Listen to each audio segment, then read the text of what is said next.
اگلا سفر۔ انسان کی موت گھر میں ہو یا اسپتال، ہر حال میں غسل اور قبر سے پہلے میت کو اسپتال کا وزٹ کرنا ہوتا ہے، اور میت مسلم ہو یا غیر مسلم، مرد ہو یا خاتون۔ کینیڈا کے اسپتالوں میں ایک ڈیڈ باڈی کے ساتھ حسن سلوک وہی رہتا ہے جو کسی بھی چرچ سے رخصت ہونے والوں کا ہوتا ہے۔ میت کو بالکل برہنہ کر کے ایک پلاسٹک بیگ میں ڈال دیا جاتا ہے، ہاتھ کراس کی شکل میں کر دیے جاتے ہیں، اور کیونکہ یہ لوگ اپنی میت کو سجا کر رخصت کرتے ہیں، لہٰذا حسن میں کوئی فرق نہ آ جائے سوچ کر فوراً منہ میں ٹینکچرز لگا دیتے ہیں، اور کیونکہ منہ کھلا رہ جاتا ہے تو اسمائل اچھی دکھتی ہے، اور لواحقین کو دیتے وقت کبھی کبھی ان کی مدد کی خاطر بیگ ڈیڈ باڈی سے نکالنے میں دقت نہ ہو سوچ کر وہ رہی صحیح سطر بھی بیچاری میت سے ہٹا دی جاتی ہے۔ عموماً تو جب کسی بھی مریض کو جواب دیا جائے کہ لواحقین سے ڈاکٹرز کہہ دیتے ہیں اپنے مذہبی پیشوا کو دعا کے لیے بلایا جا سکتا ہے، تو مسجد سے اس فرض کو ادا کرنے کے لیے آنے والے صاحب یا خاتون سب معاملات دیکھ لیتے ہیں، لیکن کسی شہر میں یہ سہولت میسر نہ ہو تو ایسے میں مسلم لواحقین کا فرض بنتا ہے کہ وہ ڈاکٹر سے درخواست کریں کہ یہ ایک مسلمان کی میت ہے، لہٰذا اس کے کپڑے تلف نہ کیے جائیں اور ہاتھ سیدھے رکھیں، جبکہ پاؤں کے انگوٹھے آپس میں ٹائی کر دیے جائیں۔ ڈینچرز کی اب انہیں کوئی ضرورت نہیں، اور منہ بند کیا جا سکے تو فوری بند کیجیے۔ ایک اور المیہ ہے کہ جب ہمارے بہت سے بھائی بہن اس بات کو اہمیت نہیں دیتے کہ جہاں وفات ہو بس وہیں تدفین بھی ہو جائے اور اپنے آبائی قبرستان میں دفن ہونے کو ترجیح دیتے ہیں، یا پھر کیونکہ کینیڈا میں تدفین کا عمل کئی ہزار ڈالرز میں انجام پاتا ہے اور PIA میت کو مفت پاکستان لے جانے کی سہولت دیتی ہے، تو وہ فیملی کی بچت کی خاطر پاکستان بھیجنے کی وصیت کر جاتے ہیں، لیکن ایسی میت کے ساتھ جو امر لازم ہے انہیں جان لینا چاہیے، اور یہ بھی کہ اس کی بھی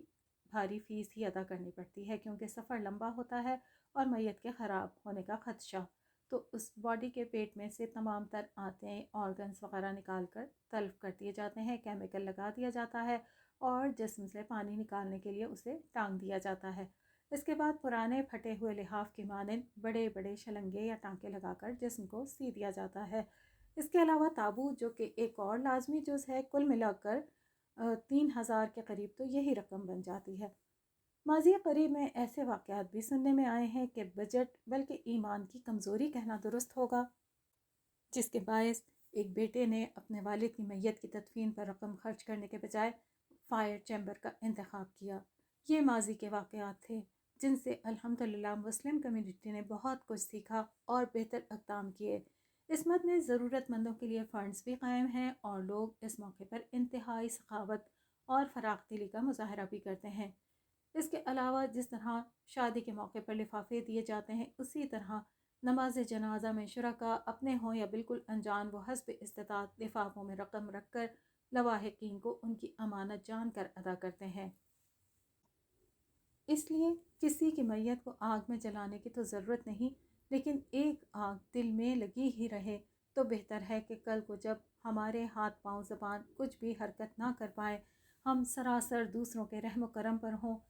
تب بھی ہوگا تو وہی جو اللہ چاہے گا۔ عین وقت پر اللہ تعالیٰ ہی تو انہیں یہ سب کچھ یاد دلانے یا سرے سے بھلا دینے پر قادر ہے،